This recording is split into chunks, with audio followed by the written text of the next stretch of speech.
anybody that supports Sharia law in this country should be deported. So do you know what Sharia law is?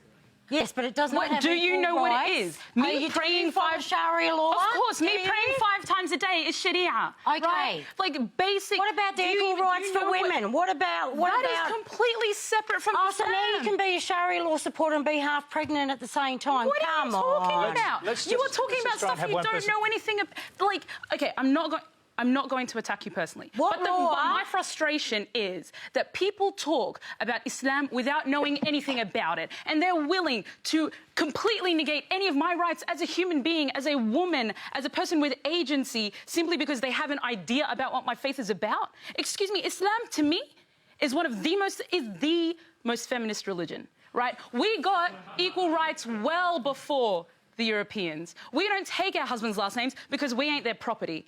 Right? We were given the right to own land. We the fact is, what is culture is separate from what is faith. And the fact that people go around dissing my faith without knowing anything about it and want to chuck me out of a country I have done, and Muslims...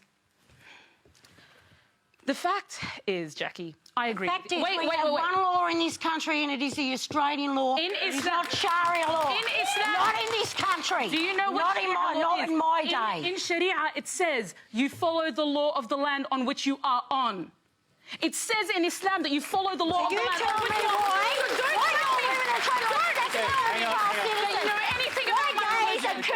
You tell me that. Jacqui, that is not my religion. The fact is that Donald Trump is changing a whole bunch of things.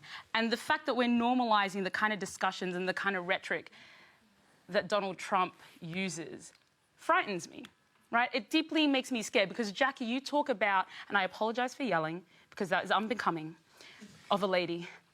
You talk about protecting Australians. Well, I am Australian. Do you accept that some of the things you say can come across as being quite hateful to others? To a minority. Well, if that's a minority, but this is for the majority. This is what I mean, one of the girl want to feel safe, be safe. And Donald Trump, if he wants to put that and put those on hold for 3 months, he has every right to do so until he can work out exactly what is going on. If that's going to keep America safer, just like it's going to keep Australia. So, you know what? Stop playing the victim. Stop playing the victim. We've had enough. Stop playing the victim.